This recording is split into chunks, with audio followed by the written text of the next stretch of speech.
Okay, good afternoon. Everyone is awake? You're all good? Okay, did you enjoy the morning session? Yeah, it was good practical exercise. Very good. Okay, so right now we're going to talk about para-archery. Have you ever been a judge in a para-archery competition before? Can I see your hands? Okay, a few. Yes, I know Omar from FASA. Of course, Katie, several times, many times. Okay, but have you ever watched, whether live or on YouTube, a para competition? Yes, most of you, yes? That's good. No, it's okay. You can still watch. Go to YouTube, go to the World Archery channel, look for a para competition. It's good, you know, that's a very good resource, the World Archery and the World Archery Asia YouTube channel. I always watch before going on a judging assignment, not to watch the athlete, but to watch the judge. And it's like a review for me on how to do the procedures. So that is a good resource, aside of course from the rule book, the guidebook, and the newsletters. That is another good resource for you, okay? But right now we will do para. I will try to, there's a lot of slides, a lot of information, but basically the rules of World Archery apply. Okay, you have chapter 21 in the rule book, which is all about para. And just a trivia for you, did you know that all the rules in the para chapter 21, they're all bylaws?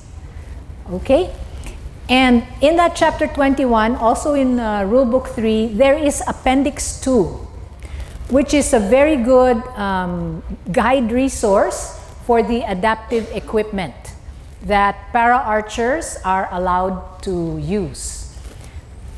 I will have here a slide later with the link. You can always go to the World Archery website and search for it there. It's good that you review that and read it, okay? So, I still don't have the clicker? Oh, okay.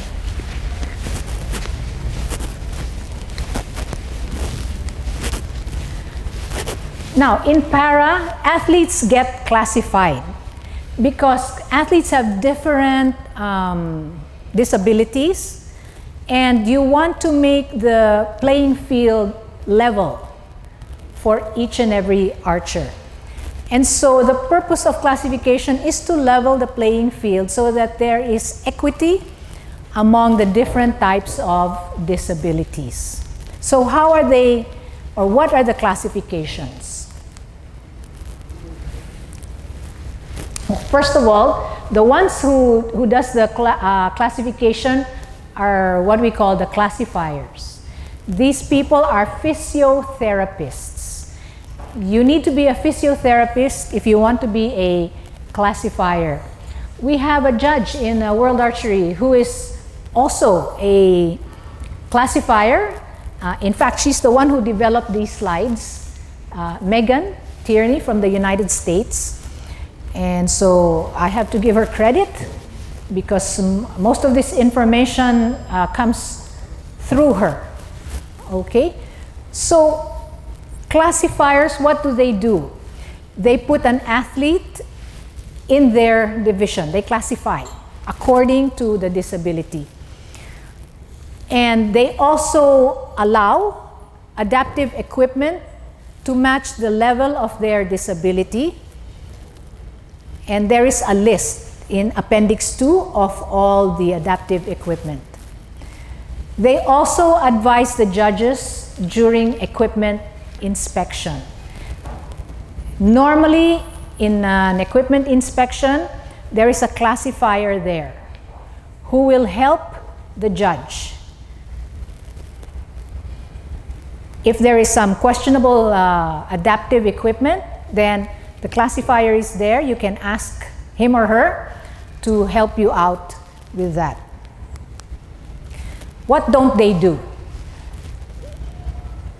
They don't approve or give an adaptive equipment that will give or enhance the performance of an athlete. They also don't do equipment inspection. We as judges do the equipment inspection. They are just there to advise us. And they don't make judging decisions. If there is any adaptive equipment that is to be disallowed, it will be the judges, specifically the chairman, who will do that, to disallow a piece of adaptive equipment. So what are the classes? First, we have the W1. The W1, these are the most challenged persons with disability. They have like 2/3 of their body that is not completely functional, meaning to say either the upper limbs or the lower limbs and one other limb, whether up or down. Okay? Don't worry about those things because it's the classifier who does the classification. When they come to you, they're already classified as W1, okay? Or W2. W2 have less disability and they compete in the open division together with standing archers. These are the ST. They compete in the same division, the W2 and the standing archers. The standing archers may use a stool, but this must be in the classification card. What is the classification card? We will go to that later. And then there are NE, or the non-eligible to shoot in a para-archery competition. That means they did not have enough points to qualify. When they went through the process of classification with the classifiers give points according to the disability. And they have not gathered enough points to be able to be classified. Meaning to say their disability is not very severe, and it would be too advantageous for them if they were to shoot with other para-archers with more severe disabilities. And there is a process. For example, they were found to be non-eligible. They can appeal and be asked to be reassessed. This can happen maybe in another competition, before another competition. And then you have the visually impaired. There's 3 classes, B1, B2, B3, again depending on the severity of the acuity. Okay, B1 is I think the more severe, and because they need to wear a blindfold, and the B2, B3 don't need to wear a blindfold when they are in the competition field. Okay. And then we have divisions for W1, W2, and ST, and then the VI. You have men's, women's, doubles, and mixed teams, the same as the able-bodied. Then you have the visually impaired. You have 2, the VI1 and the VI2 and 3 together. And then recently they have added a division for under 21, men and women as well. They have teams as well, and mixed teams. And they shoot at 18 meters. More on that later. This is a sample of a classification card, international classification card. Now this is very important, the logo. The logo must be a World Archery logo for it to be considered an official classification card. Because there have been issues before, and it is, I think, very significant, because in the Para-Championships in Bangkok in not sure if it was 2023 or 24, the last one before, I think 23, because we had just had one this month. And a country presented a classification card to the judges, looked at the classification card, and then I was the chairman there, what we would do is to look at it against the master list, which is downloadable from World Archery, where all the para-archers, you have their names and their classifications. Everything is there. You can check it. So when we checked, two of the archers said they were allowed to have stools. But in the World Archery Master List, they were not allowed stools. So there was a discrepancy. And on further examination of the classification card, also by the classifier with us, the logo was different. It was the same format and everything, but the logo was not a World Archery logo. Apparently it was a regional classification done by classifiers who were being trained. And they did this in the ASEAN Para Games. So that was the logo that was there. And so you need to be careful, because these same archers presented this in the World Championships, World Para Championships, and the panel of judges there accepted the classification card. And the classifiers there also accepted those classification cards. So anyway, everyone is aware of this now, and they are all checking the logo. Okay? That is one important thing that you need to check during equipment inspection. The classification card, and the classification card must have the World Archery logo only. Okay? No other logo, then that card is not official. So you have this card. It's a piece of paper that will be presented to the judges with the photo there, the name, the ID number, country, with the adaptive equipment that they are allowed to use. And if there's number 5 box there are comments about special indications on that adaptive equipment. 4A is a photo. If that adaptive equipment is unique, then they put a photo there. And the classification class, next slide, I will explain that later. Classification status. So what are those things? Okay, so the number 2 is the class. This is the W1 or W2 or ST. The classification status, you see there, it's either CR or FRD. What are those things? So many acronyms in archery. DOS, COJ, CJ, IJ, IJC. Okay? So you have to know these acronyms and these terms. So now you have new ones, C, R, and FRD. C is confirmed. R is review. F is, what is that? What is F? Fixed review date. Fixed review date. Yes, okay, thank you for reminding me. Fixed review date. Okay? I will explain that in a bit. Now, confirmed that means the injury is permanent. It is either amputation, the limb is missing, or it's a permanent spinal cord injury. Maybe the spinal cord is cut. Now, there is no way that the status of that archer who is confirmed will have a different, or his status will improve, because that's a permanent condition.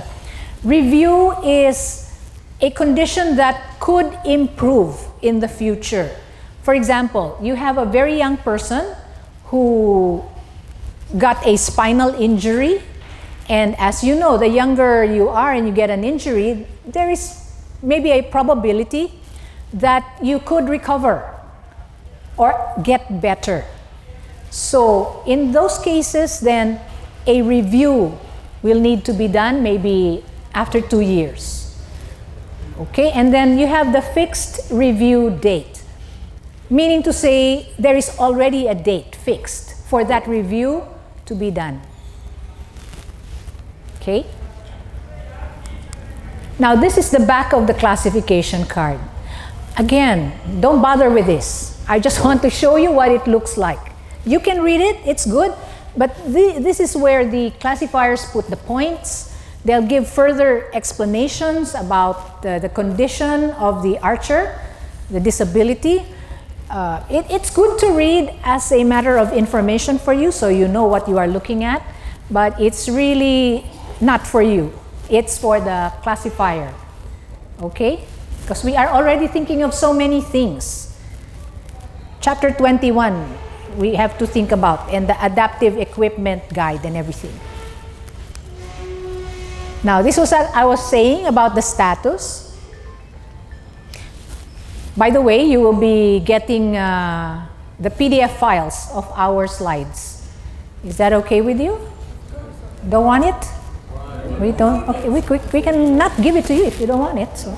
Okay. All right. Now, this is now what the classification master list looks like in the website. Previously, I don't know what happened, but it was more detailed in the sense that it contained what adaptive equipment the archer can use or is allowed to use.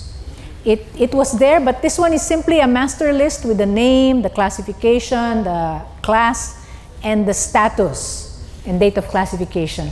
The adaptive equipment that they can use is no longer listed here.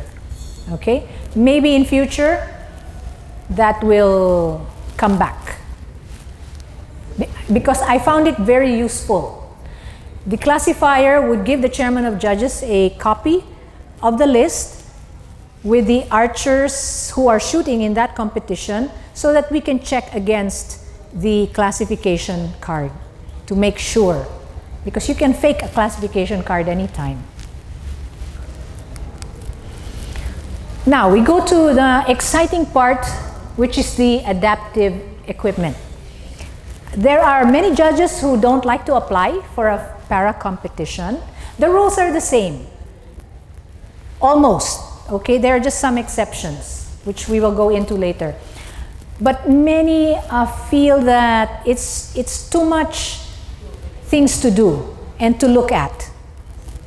And I agree, because they have adaptive equipment and disabilities are different across the board. There's no one same disability for every person, like maybe one is an amputee, one has no use of legs but both legs are there, some are in wheelchair, so many disabilities and so many adaptive equipment. I'll show you a list what is allowed later. So, but these adaptive equipment, they are very important because of that difference, so many differences, to at least make them level and they are able to compete on a level field, more or less. Okay? So, please take note. What's not on the card is as important as what is on the card. Almost every piece of adaptive equipment that an archer, a para-archer can use should be in the classification card. If it's not in the classification card, they may not use it. But there are exceptions. Just a few, and we will see that later. Okay? Like for example, like this one, a lower limb prosthesis. Like that one, this person has a prosthetic leg that doesn't need to be in the classification card. Okay, lower limb braces, they don't need to be in the classification card. Why? Because the legs are not as important for archers as the upper body. The upper body is where you draw the bow. So this is the more important part.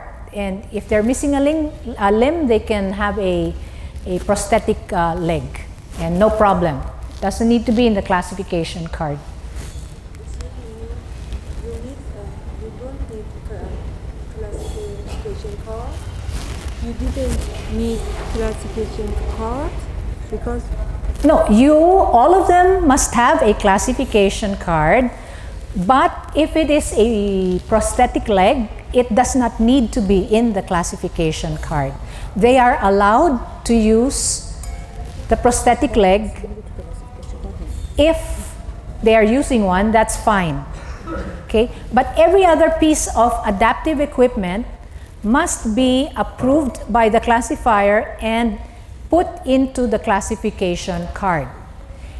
If it is not in the classification card, then they cannot use that piece of adaptive equipment. Is that clear? That's very important information for the judge. Now, this is what I was talking about a while ago, the resource guide for adaptive equipment. You can find it here in this link. I know that if you don't click this is so hard to input in your browser, but just go to World Archery, look under disciplines, and then go to Para, and just scroll down along the way. As you scroll down, it will say Adaptive Equipment Resource Guide. Then just click on that, and you can download it. Very important piece of resource.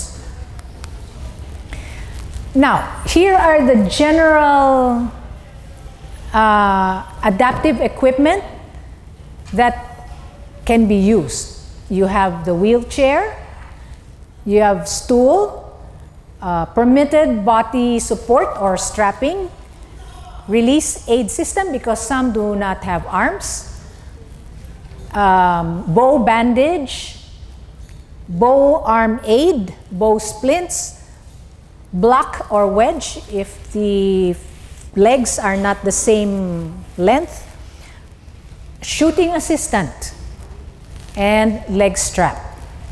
So we will go through each one by one. Now, a wheelchair. What kind of wheelchair is allowed? A standard wheelchair with 3 or 4 wheels touching the ground. No more than 4 wheels. You can't have a 5th wheel.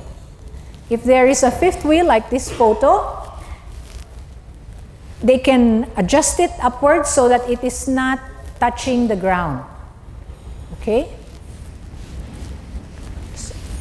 So this one is okay. It has 4 wheels.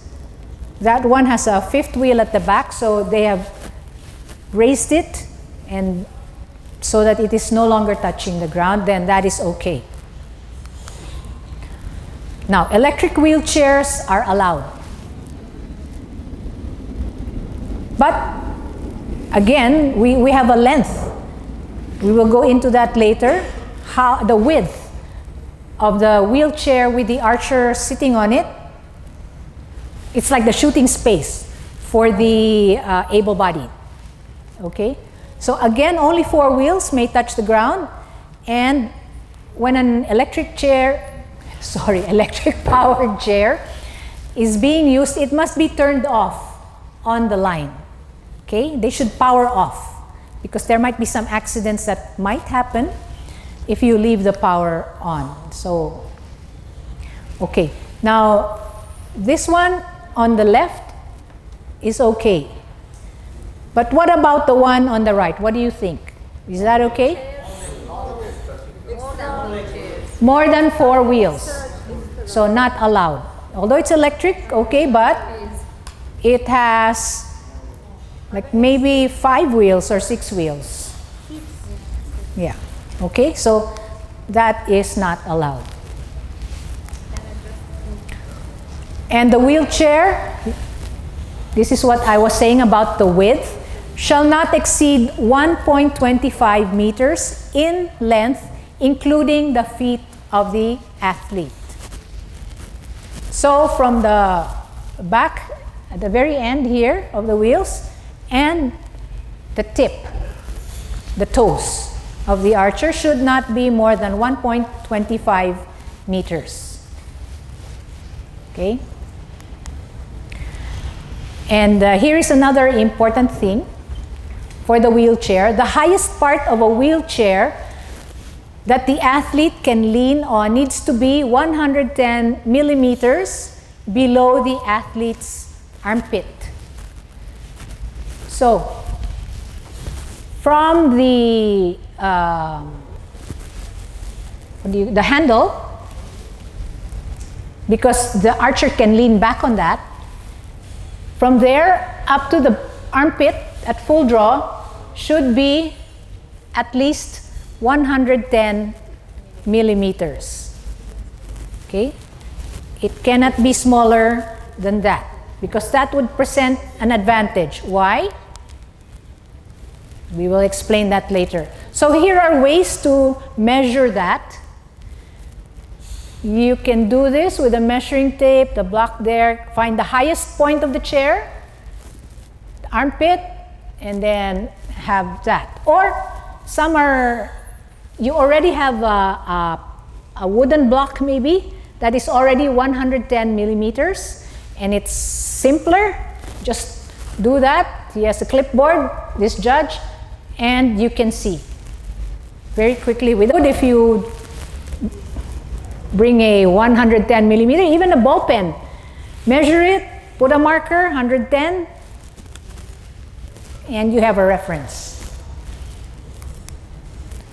Now, what is the intent of the rule regarding that 110 millimeters below the athlete's armpit while shooting at any distance?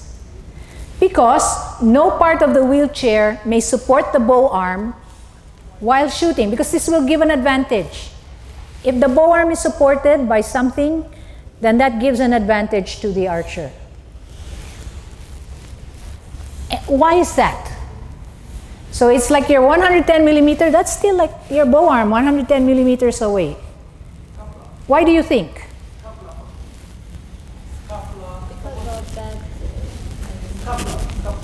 Scapula. Because the scapula is part of the shoulder joint. Scapula is the shoulder blade, if we make it more like ordinary English. So the scapula, or the shoulder blade, supports the bow arm. And if the archer can lean back and rest his shoulder blade on that part of the chair, then the bow arm is supported. Okay, but because the scapula is part of this joint, the shoulder joint. But you have a rule, or in the appendix 2, 1.1.3.3, and it says there that push handles that are not directly attached to the back of the chair or the wheelchair, they are not considered as part of the chair back for the purpose of this rule. So these are examples. If you look at this, the handle, and then this is the back. It is not connected. So there is no way for the archer to lean back on those handles. Okay? So you don't measure that. You measure from the back of the chair. And this is the same thing. The handles are not connected to the back.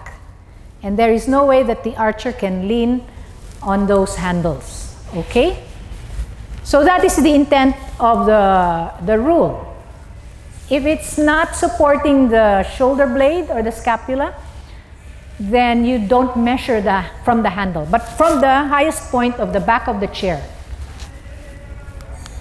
Okay, if you're feeling sleepy, I suggest you get coffee because this is quite technical adaptive equipment. Yeah, now look at this. This is an example. India, I'm sorry, but this is a really good example, and this has nothing, I mean, you know, I have nothing against this archer, or India for that matter. I love India. Okay? Now, what do you notice about this archer? There has been an interpretation as well regarding this. Yeah, can you see this?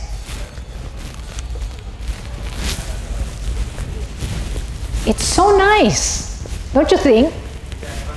The back of the chair, the handle, there's like a pocket. There's like a pocket, and right there is the shoulder blade resting in that wonderful pocket. Okay? So that is not allowed. That is not allowed. And the coach of that archer has been told. And they have adjusted. You know, when you talk to the coach, and they will tell you, but how can we do? How cannot cut anything? It's metal. You have to be a good mechanical engineer. But very practical mind. So what can we do to solve this for the archer to have that? So you can put a cushion, so that she is higher and the shoulder blade no longer rests. Okay, what else can she do?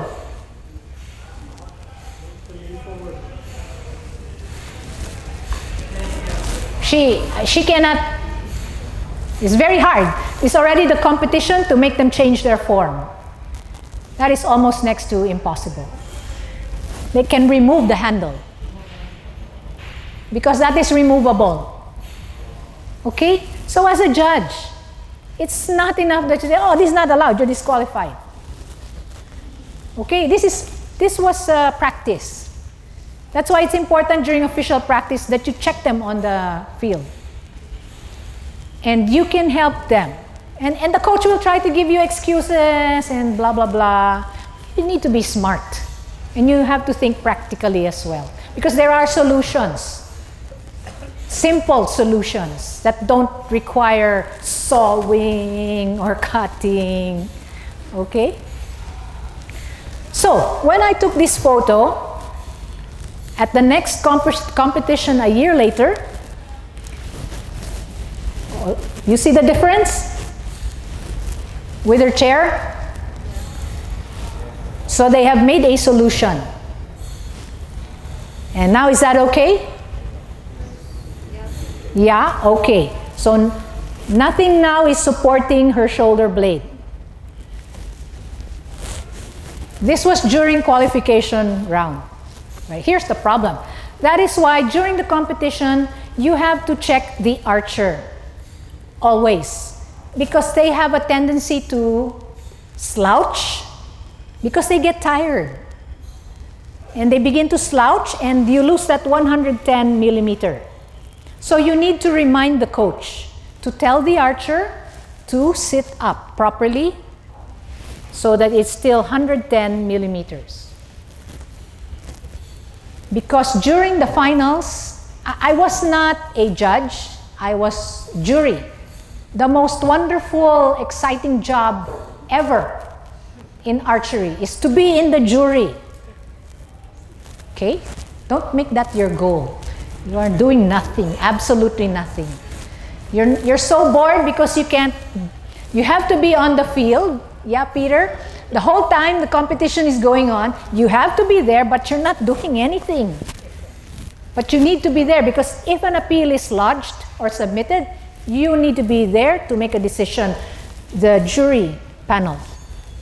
Okay? And if your judge commission is very good, they handle everything well, most probably there will be no appeal for that competition and you go home like you wasted all your time doing nothing.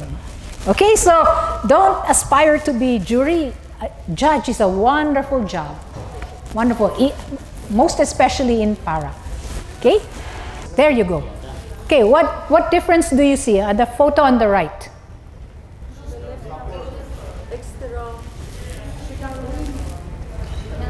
She's now leaning back against the handle. You can see this, she is not leaning against the handle. But now she's leaning. And again, the shoulder blades are touching. Okay? So at this point, if you were a judge, this is the finals, then the judge should tell the coach to remind the archer to sit up, okay? So that the back is no longer, or the shoulder blades are no longer touching. Because she can do it. Here she was doing it correctly, properly. But probably she is tired. So, or maybe she's nervous, excited, because this is the finals. So do a reminder, a little warning for the archer to sit up. Okay? And just remind, please make sure, because something not good might need to be done. So that already means they might be disqualified. Okay? Sometimes they just need to be gently reminded. Okay? So I said that the jury is such a boring job, so I tried to find ways to make myself useful and take photos and videos so that the next time I teach para, I can have more information for you. Okay? So it's not that I don't like the job of jury, because I can make myself useful, but I really love the judge work. Okay. Now, we have the lateral support. A lateral support is anything on the side of the archer to keep them from falling sideways out of their chair. Okay? And a lateral support is anything that is above the pelvic line. So above the hip. If it's down here, it's okay. Not a problem. But if it's up here, it could be okay. A lateral support is allowed. It is also no longer listed in the classification card. An archer, this is one of the adaptive equipment that an archer can have, and it doesn't have to be on the classification card. But there are limiting factors to be able to have this. Still, the 110 mm applies. Okay? No lateral support above. So if this is 110 millimeters, you can have lateral support from the pelvis up to that point, but not from the armpit to the 110 millimeters. And it should be half of the side. Okay, how do we measure that? That half of the body. So the width of the archer's trunk is measured from the base of the sternum here to the mid-back, which is technically like the breastbone if you extend it at the back. Okay, and that part, sorry, I'm wearing a jacket. It's very bad for me because I can have very little lateral support. Okay, so half, only half is allowed. So this photo is very good to show that. Okay. Now, this chair has like the side thing here that does not go above the pelvic line or the pelvis. So it is not considered a lateral support. It is allowed. This is okay, right? Now the top of the pelvis is actually the waist, if you want to be anatomically correct. Okay. What are other forms of lateral support? It is a molded seat back. So it is this contraption here on the side. That is a molded seat back, and it is a lateral support. This is okay. It is 1/2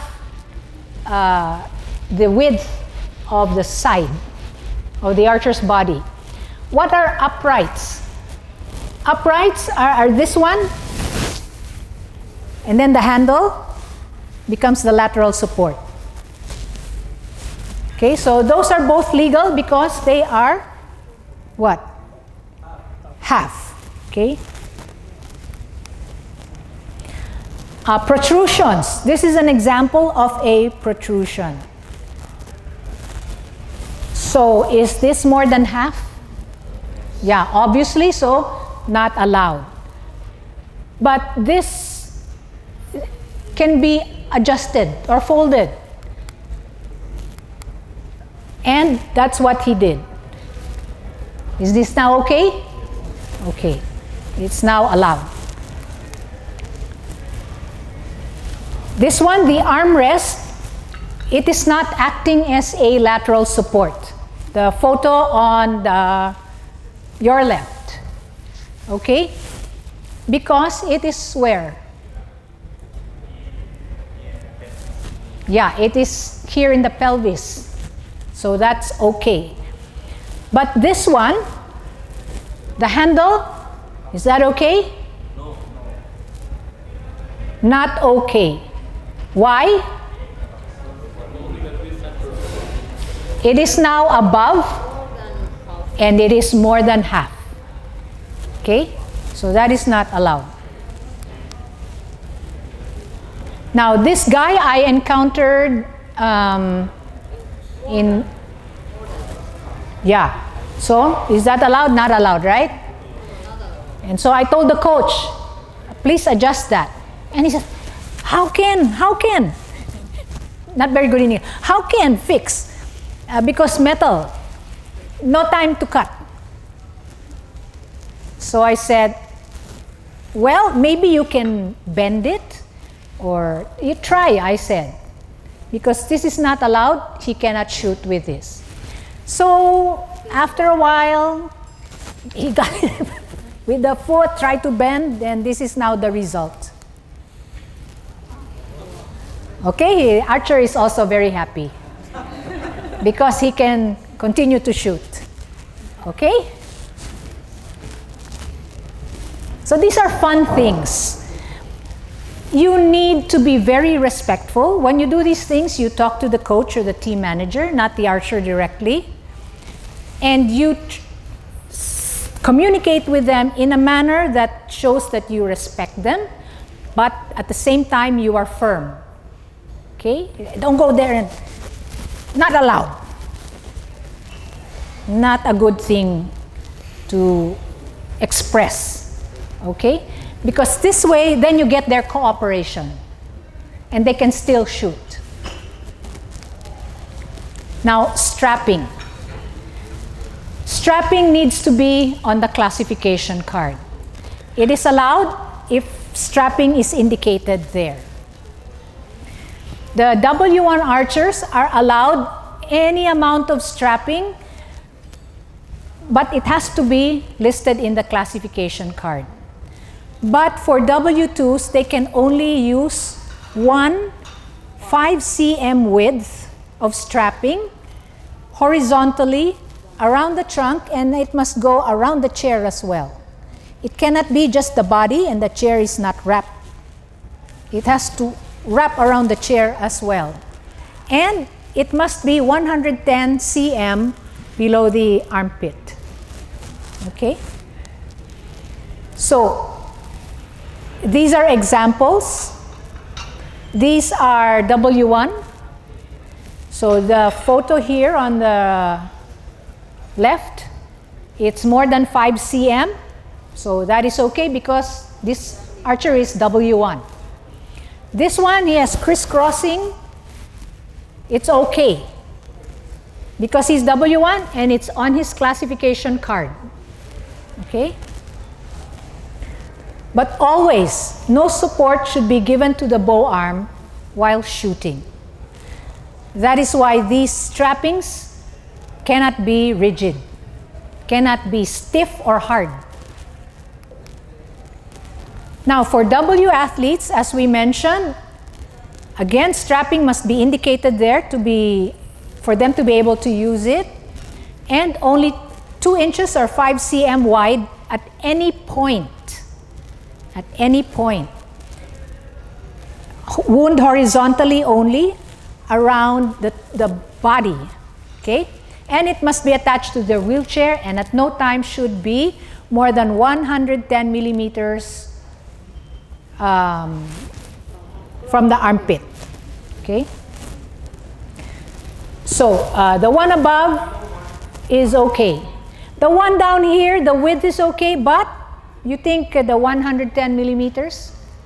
It might be, it's borderline, because maybe it is coming up. So you need to remind the coach, please fix the strapping so that it's 110 millimeters or more below the armpit. Now, here is in FASA that we encountered. These are W2 archers, and they have like a buckle that is more than 5 cm in width. The same thing with this, and it's a bit rigid, a little bit hard, but this is okay, 5 cm, but this definitely is not 5 cm. It's more than 5 cm. So we tell them that this is not allowed. But what is our solution? Very good. They can turn this around, and now that part, the buckle part, is behind and is no longer supporting anything with the torso. Okay? That is a very simple solution. But tell the team manager and the coach, this is not allowed. It is better if they have a simple strap that is only 5 cm at any point, the width. Okay? Now, they can be allowed leg strapping if it is in the classification card. Again, only 5 cm, and it can be placed around the ankles, the knees, or the middle of the thighs. Now we have anti-rollers.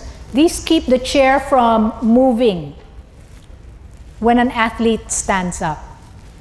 And the use of anti-roll devices, they could be like wedges, like those photos on the right, or they could be like brakes built into the chair like this on the left. Okay, this is a mechanical anti-rolling device. And they are put behind the rear wheels so that it prevents the chair from rolling back. And this is only allowed if the surface or the ground is sloping or slanted. If the ground is level, then these are not allowed. Okay? This can be put behind or in front of the rear wheels to prevent the rolling. Anti-tippers are allowed but should not touch the ground. So anti-tippers are these like protrusions at the back so that the chair doesn't tip over and the archer falls back. They are allowed, but they must not touch the ground. And for standing archers who are allowed a stool in their classification card, our definition for a stool is there should be no back rest. So nothing should be behind for the archer to lean back on. Okay? And no stool may support the bow arm or be in contact with the body or the trunk of the athlete. And then again, when you measure, this should be 1.25 meters. For their shooting space, the same as the wheelchair, and that includes the feet of the archer. So these kinds of stools are not allowed. Why? Because they have backrests. Okay, so they are not allowed, not legal. What about this stool? And this is the archer sitting on the stool. Is this okay? Yes, that is allowed. Okay, the side rest is okay. It's not a backrest, and it is below the pelvis. So that is allowed.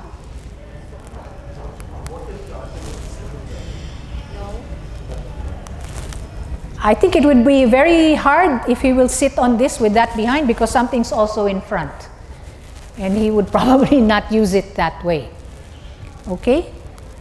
But here is an archer. Her stool is like this, She's not leaning against it, but this is the stool. Is that allowed? If she don't play, allowed, but not allowed. Okay, not allowed. Yeah. Not allowed. Even if she's not leaning, it's still not allowed because it specifies that there should be no backrest. So this is not allowed. And so I asked the coach to please remove the backrest. Again, you say, how remove? How? I said, look, you tape this. This means that you added this and you can remove this. Okay, I was not born yesterday. I didn't tell that to the coach, of course, but in my mind. So these are the things that you have to observe and look and think how you can help. So he cannot deny this because I'm pretty sure originally they already cut it before. Okay, so that can easily be removed. And so they removed it and it was now okay. Because it's a backrest. It's a backrest, right?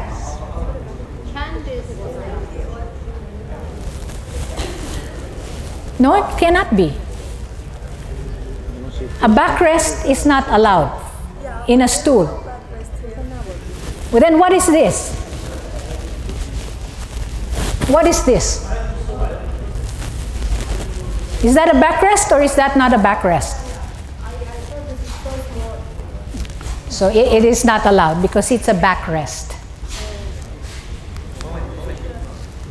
Yes? It seems to be like a backrest, but if they change it to be on the side, is it allowed?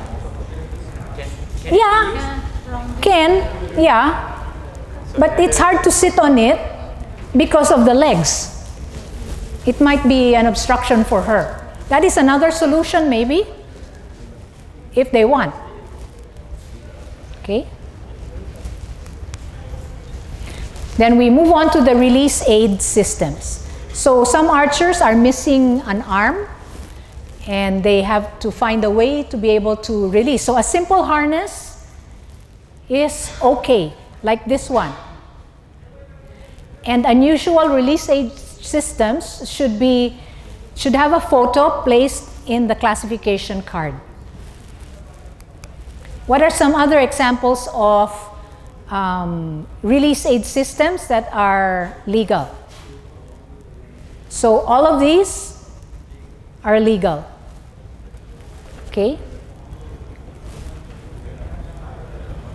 What makes them illegal? So they cannot act as rigid lateral support. That is like a corset around the body and then the harness connected. It cannot be of rigid material and may not wrap around the trunk more than half the body. So two things. It cannot be hard and stiff, and it cannot wrap. If it is hard and stiff, it cannot wrap all around the body, or even if it's not hard, okay? Only half the body. They can have lacing or straps to keep it in place. And it cannot extend below the rib cage. So it can only be above. Anything below is supporting the body, the torso. So here are two examples. This one, is it okay? The one on the right? This one is okay. Yeah?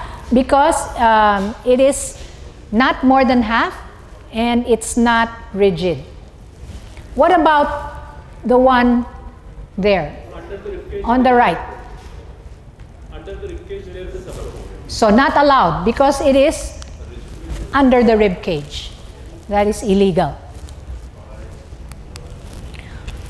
And then for recurve archers, they can have mouth tabs, but the mouth tabs must be attached to the bowstring.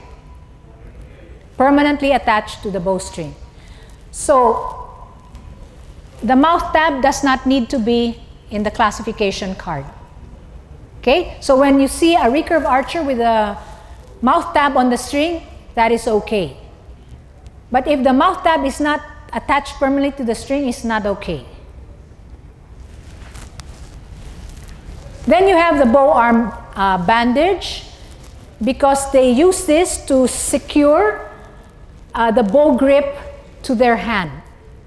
Maybe they have a hard time gripping. They need something to help. So they use a bow arm bandage. So it should be non-rigid. The hand should be able to move from the wrist. Okay? There should be more bow movement allowed, happening. That could happen. All right, so these are okay examples of bow arm bandages. Then you have the bow arm aid. It's a prosthesis, or maybe an arm, prosthetic arm, that maybe with a hand, and it can be connected to the bow, or it is gripping the bow. That is allowed, but it cannot be permanently or totally rigid or permanently fixed. There should be some play with the bow. The bow should be able to move. Okay? So these are all okay. And here is another guy I found in the FASA. What do you think about his bow arm aid?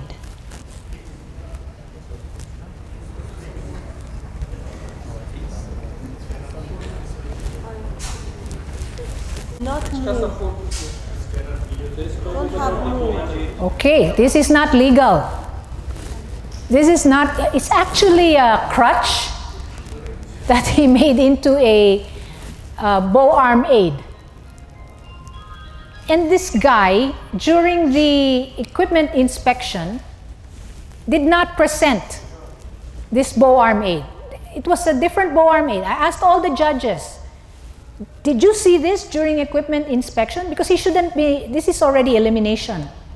Meaning to say, qualifications had already happened. And I'm walking, and I see this guy, like this. And all the judges said, no, we did not see this kind of equipment.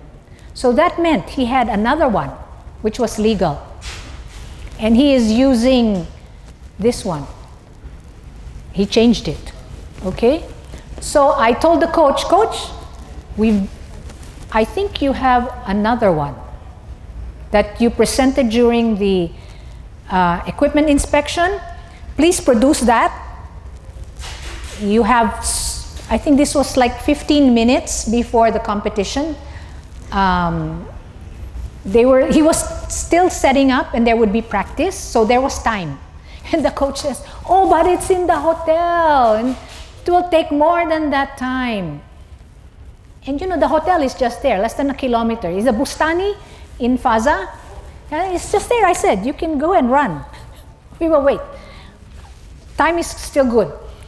And then in less than 15 minutes, he produces the prosthetic, the bow arm aid. That is the original one. Okay? So this one, it is obviously supporting the bow arm, because the crutch is already here at the armpit and everything is rigid. So this is illegal. I actually saw this because one of the judges from Asia sent me a photo, because he was using the photographer, the official photographer of World Archery, posted on the World Archery site, and she saw this and she said, Carla, look at this. I said, is that here? I said, wow. Okay, so I looked for this archer that morning and found him. He even had another photo, maybe in a practice area, and he was very proud of his bow arm aid with this, okay? And so before the practice, he was able to attach this and we let him shoot. But the event director was saying we should disqualify this guy, or at least sanction him after the competition for intentionally doing this. I said, okay, that's up to you. You want to do that? Fine. But here is the solution that we had. He produced it. Okay. Now, bow arm splints. Did you want to say anything, Neil? No, I got that picture from Thomas. So when this was happening, there were some calls being done in the back end as well. Yeah. So this was a big thing that morning. Yes. Okay, so now the bow arm splints. They are used if the archer has a bow arm disability, and they use to support the elbow, they put a splint. Also, if it's the wrist that's the problem, they put a splint. And this must be clearly in the classification card as well for them to be allowed to use it. So these are just examples of those splints for the bow arm. And you can also have string arm wrist splints, like this archer who has a disability with the wrist. And there's nothing in the rules that says that this cannot be rigid. It can. It can, but the arm should still be able, or the wrist should still be able to move. Okay? And the block. This is not in the classification card anymore. But we do have a rule in our rule book that says that it must be no more than 2 cm larger than the shoe. Okay? Do you understand that? Should no longer be no longer than 2 cm around the shoe. All right, and it can be any height. It can be the shoe itself, or they can have something like that to stand on. Okay, so this is no longer needed to be specified in the classification card. There was some years ago archers who had different level of legs. They had now not considered it as a level of disability. They could be reclassified as NE, not eligible, unless the points were enough to consider them that. Okay, and that is why that's no longer in the adaptive equipment in the classification card. And they can also use a wedge, like this one. Maybe they have a tight heel cord, and they cannot put the heel in contact with the ground. So they can put a wedge there to stand on. Now, the shooting assistant. W1 or standing class para-archers with severe upper limb disability who cannot safely load the arrow, or who cannot adjust their sight, may be allowed to have an assistant. But the assistant must not be a cause of disturbance to the other archers. And the assistant must have and wear the same uniform as the archer. They are one unit. One unit. They're considered as one unit. And if they have an assistant, they should assist during both the qualification round and during match play. Because there were some before that they would just ask for an assistant for the finals because they're so nervous. They cannot load. But if they can normally load, they don't need an assistant. Okay, and that is why they have this. Now, there is now a new rule, effective this year, that if the archer has an assistant, can't have a coach anymore behind the waiting line. Only one. An archer can have either an assistant or a coach, but cannot have both. Okay? Now this happened because the rule before was unenforceable. You would have a coach back there, okay? Then you would have the archer with an assistant. The assistant before could not talk, could not say anything, cannot communicate with the archer, but can only load the arrow and adjust the sight. But no talking. They had to remain completely silent. You think that can be enforced all the time? It's very hard because the judge is also looking at other archers. And they can have a code of how to communicate by sounds maybe. You don't know, how can you enforce that? So really, that is a good change. Because many times the assistant is actually coaching.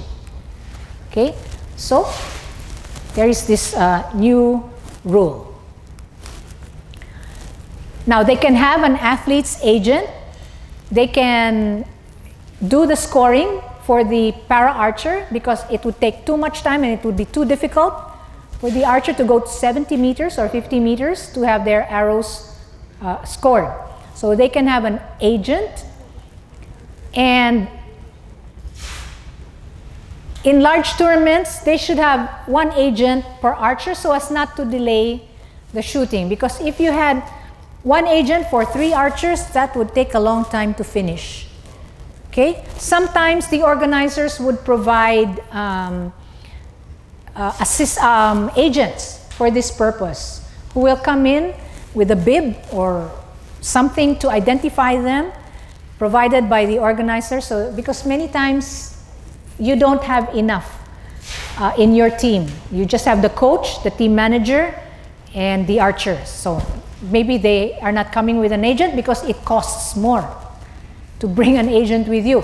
So you can request the LOC to provide an agent for you. However, the archer will still need to be the one to sign the score sheet. Okay, so once all the scores are done, the agent will need to come to the archer and have them sign the score sheet. In the able-bodied, the agent can sign, correct? They are the representative of the archer on the target, and they can sign the score sheet. But for para, yes, the archer needs to be the one to sign the scorecard. Now, yes. Without hand. Why is signature? Can sign with feet. Finger. I don't know. They have to find a way, because you can do like maybe toe print or something. I have to ask that from the armless archer how Mark Stutzman signs his scorecard. Sometimes with the mouth, they can sign. Okay? I think with the mouth you can sign. You can do that.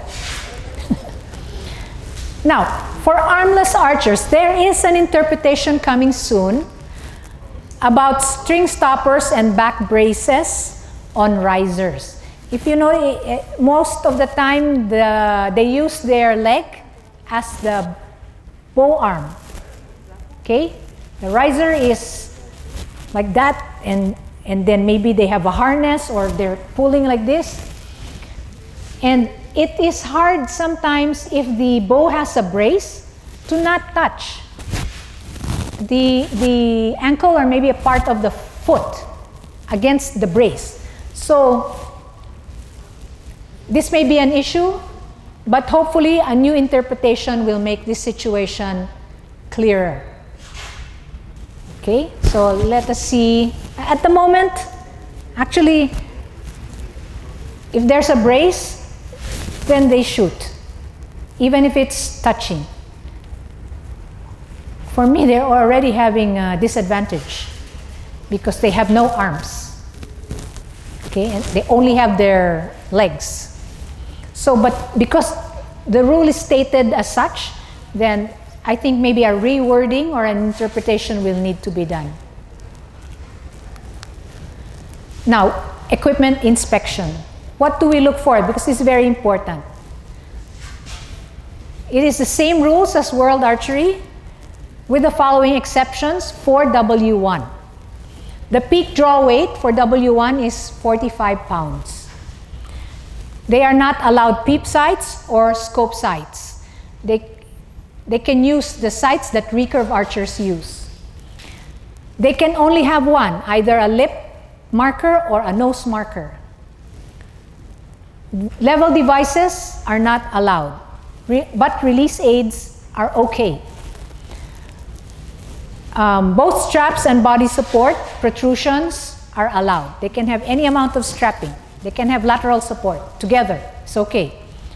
Back height of the wheelchair may be higher than 110 millimeters, but it needs to be noted on the classification card.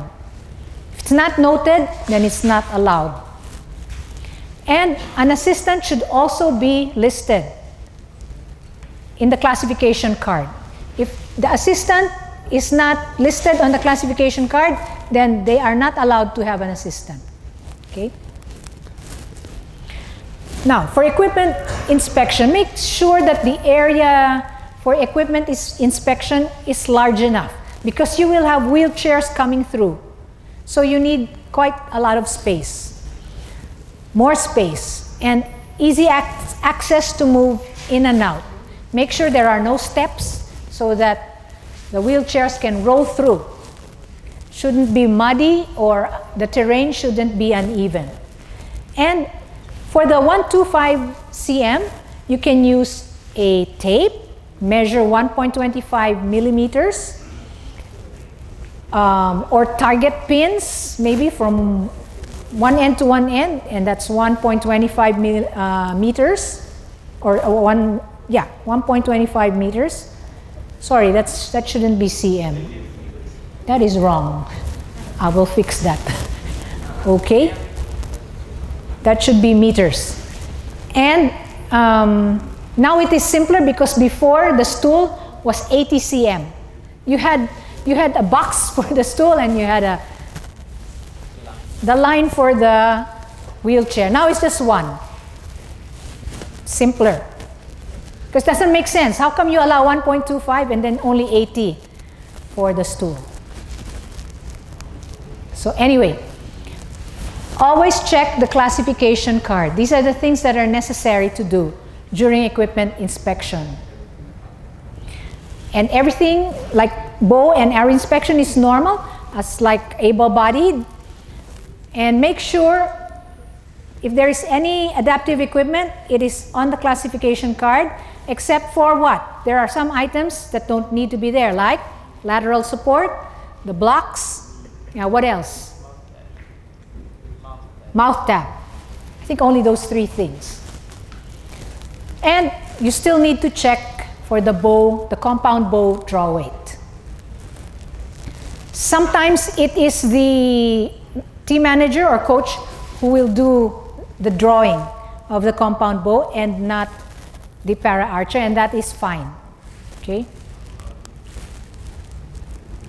Now, just for information, because there is a new procedure mentioned in the Judge Newsletter 115, the latest one that we have, that equipment inspection for para will take place during official practice with the archers remaining on the line.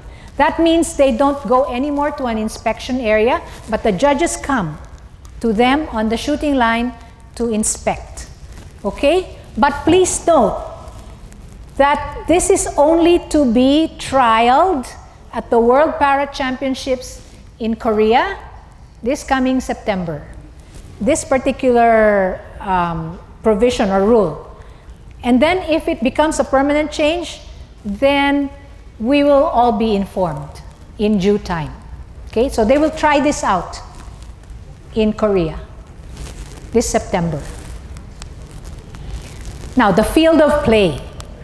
So there are some special things that need to be set up on the field play, because these are archers with wheelchairs and stools and other adaptive equipment.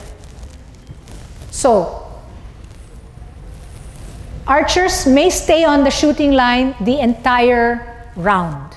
So the entire qualification round, elimination round, they can stay on the shooting line because it's too cumbersome and too tedious for them to come and then very hard and takes a lot of time. So you might have delay. So they can stay on the shooting line the whole time.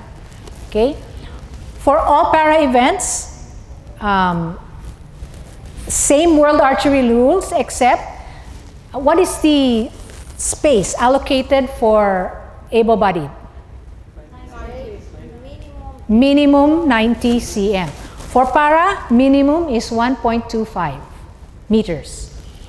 And lanes for individual events should be a minimum of 2.5, meaning to say there are 2 target butts to 1 lane, minimum.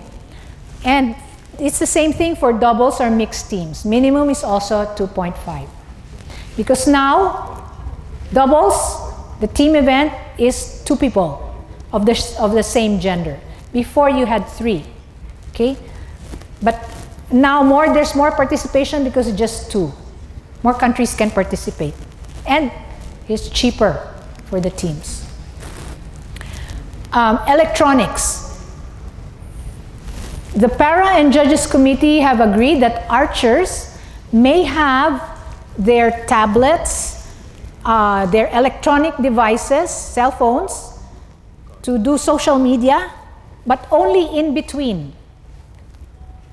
Only in between shooting. So these are, maybe scoring is going on, so nobody is shooting. To be fair, because in able-bodied, they will go back and then they will do social media stuff. And so, but these para-archers cannot leave the line, but they will be allowed. As you know, no electronic devices are allowed, right? They can, but only for plotting, software that plots the arrow hits, but nothing more than that, okay?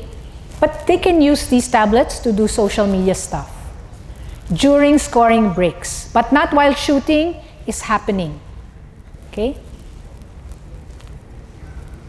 There has also been an interpretation, this is not allowed, that archers, they cannot have mobile or tablets attached to the spotting scope to aid them. It's not allowed. Now at qualifications, okay, we already mentioned they are allowed 1.25 meters of space. W1s shoot from 50 meters at the full 80 cm target face with a 10-ring face. Okay? Compound open, they shoot at 50. The recurve open, they shoot at 70, like normal. They may stay on the shooting line the entire qualification round. Now, these are the things you need to check while qualification is going on. Check that the correct back height is being followed because maybe they are now slouching. So you have to remind the coach to tell the archer to sit up, okay? If that is happening too many times, then give them a warning because disqualification can happen because that is not allowed. Then the correct height on strapping also is being followed. It should be below 110 millimeters, 110 or below. Now, make sure that the feet on the foot plates are not touching the ground. Okay, their feet or the foot plates of the wheelchair, sometimes the grass is a bit high and you cannot determine. Yeah, so you can pass maybe an arrow under the foot plates to check if it is in contact with the ground or a stick or something. Okay? And normally you can see that if a seated athlete is finished, then they place their bow maybe on this side, or on their knees, and they are done shooting. Okay? In the doubles and mixed team rounds, again, all archers can remain on the shooting line. They have to raise their hand when they are finished to signal the next archer that they can now take the arrow out of the quiver and start their shooting sequence. Okay?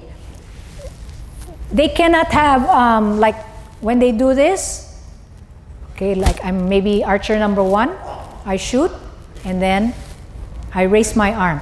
You can't have it like one motion. They have to release and then, okay, you have to simulate like the crossing over from the 1 meter line. Now, maybe they don't have arms and they can't raise an arm. Not possible. So, what can they do? So they can have oral. But you, as the judge, you need to ask them what signal they are going to give. Okay, for the changeover. You need to know that. Why? Because you need to know when they are done, because maybe DOS is not seeing the entire line, and you can inform DOS if everything is finished. Now, for the doubles and mixed teams, doubles for W1, they are using the full 80 cm phase with 10 zone scoring for all rounds, okay? And as we said, for doubles, 2 archers of the same sex in the same class, whether compound, W1, or recurve open. Mixed teams, again, 1 woman, 1 man in the same class. And the timing rules for doubles apply the same as for mixed team. Okay? So there is no additional 10 seconds for para, for mixed teams and doubles. It's the same timing. It's 20 seconds per arrow for each archer. So it's doubles 40, right? Plus 40, 80, because they shoot 2 arrows each.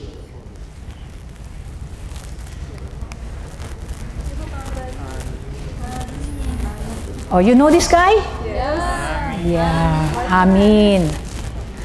So it takes paras longer to set up.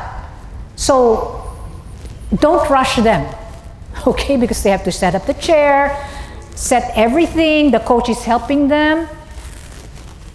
Now position yourself. This is near the 3 meter line. He's almost there, but not quite. But he is in front of the wheelchair archers, and so that they can see him. So when he is, for example, you are the archer, 1 team here, 1 team here. So you are in front of me. I am the judge. And I can, you are shooting first. You still have that eye contact. And you are shooting second.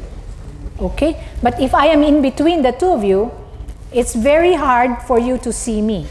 Because you'll need to turn, and already it's difficult because you're in a chair. Okay? So normally we stand at the shooting line, right? When we do this. Okay. And make sure you know what their signal is for the changeover. And then go back out to the 3 meter line. After they have shot, you go back to the 3 meter line, and that is where you stand until the next end. Okay. This was in Hangzhou, Asian Para Games 2023. Okay.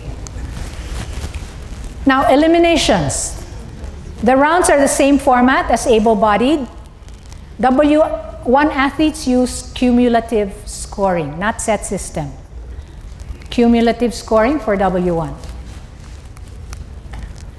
In the finals, it's also the same rules except for the following. They can stay on the line during the entire shooting of the match, and for individual, 30 seconds will be allowed for a para-archer to shoot their 1 arrow during a match play in alternating shooting. In normal able-bodied, how many seconds are they allowed? 20. So here is where the rule, the plus 10 applies to individual match. Okay, so if it's mixed team and double, it's the same timing, You don't add plus 10. Keyword, individual. Okay? Okay, we're almost finished. We'll just do quickly, visually impaired. Have you ever seen a visually impaired? Oh, good for you, India, because you have. Oh, you also have in Malaysia. I'm coaching Oh, you're coaching. Wonderful. I think in FASA there will be the VI class, which is in my entire time, because Hossein calls me the para lady, I have only witnessed once the VI, and that was the World Championships, the Para Championships in the Netherlands, in Den Bosch in 2019. Okay, so that was to me very exciting because it was all new. And there's a lot of technical stuff going on here. Classification for the VI is, World Archery classifiers don't do this. Okay, there is a special group from the International Blind Shoot Sports Association, IBSA, who have ophthalmologists to do the classification. So it's a different set. It's not the World Archery classifiers. They have the VI1, that's one division. The VI2 and the VI3, they are combined and shoot together. The VI have, the difference between the two is the visual acuity. The VI1 has less ability to see than the the VI2 and 3 have very bad, almost really totally blind. But the VI1 can see some shadows, maybe some light. Oh, the other way around, sorry. Thank you for correcting me. Yeah, so later on, the VI2 and 3, they need to wear blindfolds. Sorry, VI1. I need more coffee. So the VI1, because their vision is more severe, they cannot see very well, then they need to be wearing blindfolds the whole time. Not just during shooting, but during even setup of their tactile sights and until the end of the competition day. Men and women, there is no different. They all shoot together against one another. And if there are not enough athletes in each division, VI1 and VI1, and then VI2 and 3, then it can be combined. But all athletes will have to wear a blindfold.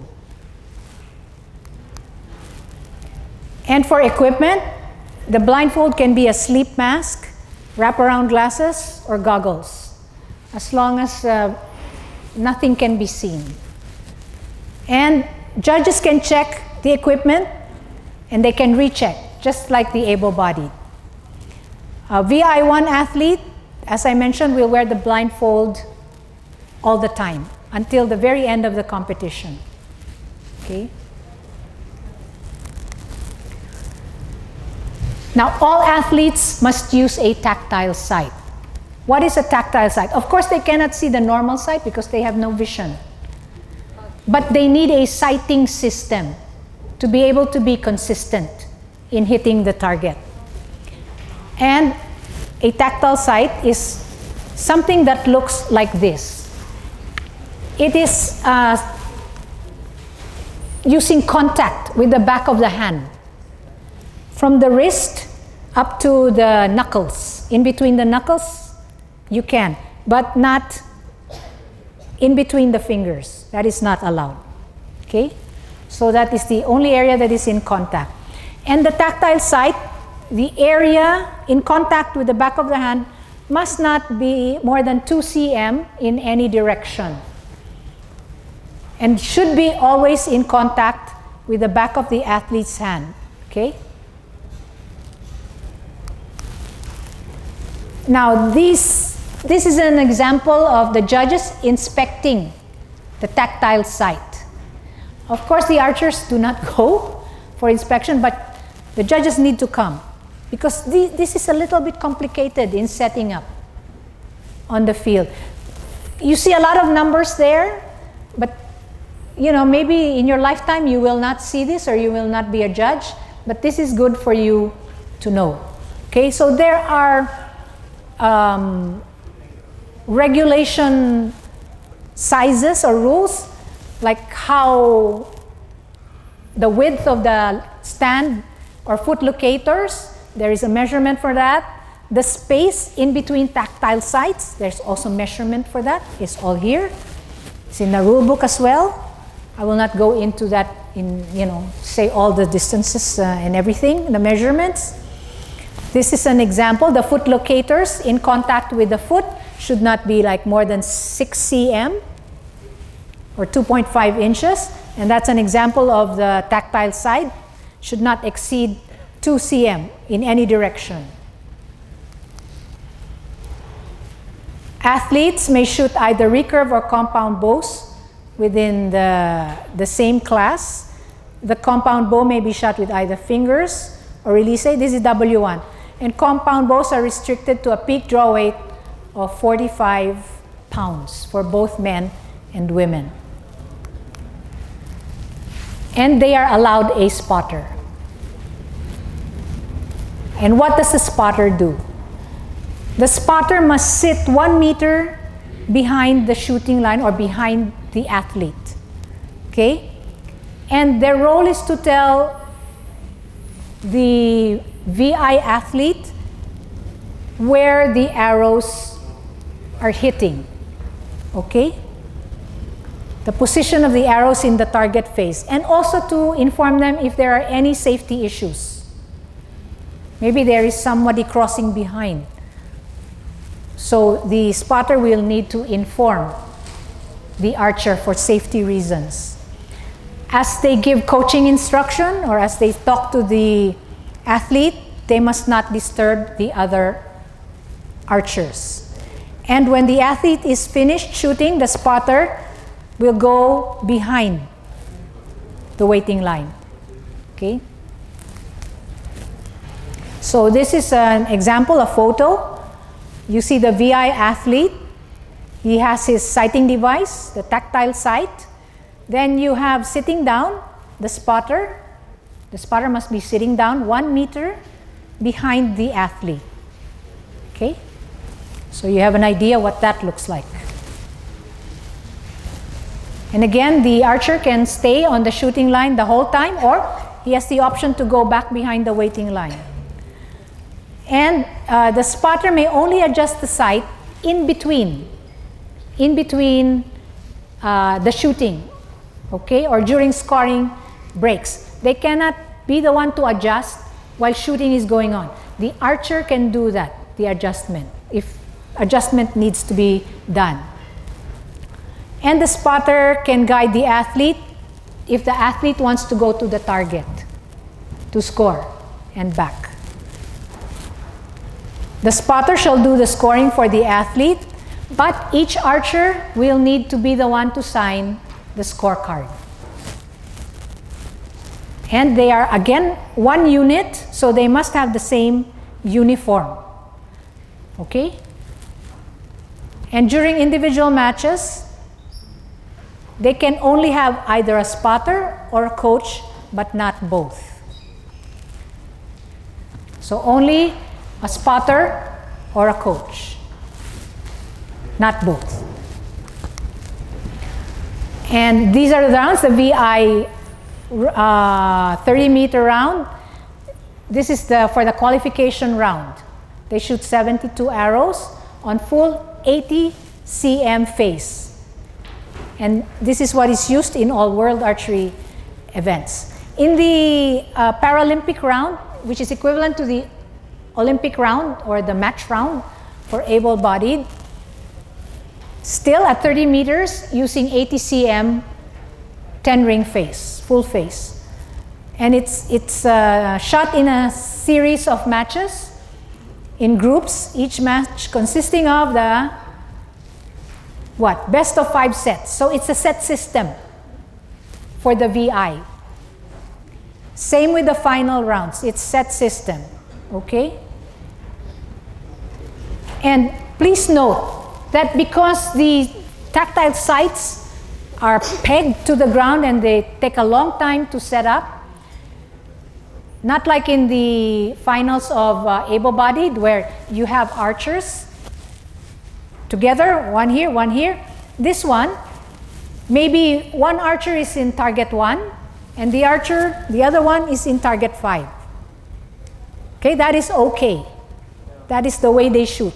Because you can't put everything and then the next match comes, then set up. This really takes a long time to set up, okay? So they don't need to be adjacent to one another. They could be far away from each other. So what are our considerations as judges? So we should know who is in the VI1 division because they need to be wearing blindfolds. Equipment inspection is the same as able-bodied except no sights on the bow and the compound peak draw weight is 45 pounds for W1. We may need to go to the athletes to see and assess their tactile sight because they can't come to us. So we have to go to them. And during eliminations, we have to help and their assistant with the brackets since the athletes do not change targets. This is for the VI, okay? And we are done. Do you have any questions about para? Okay, I hope you will apply to judge for para. Okay? You're welcome.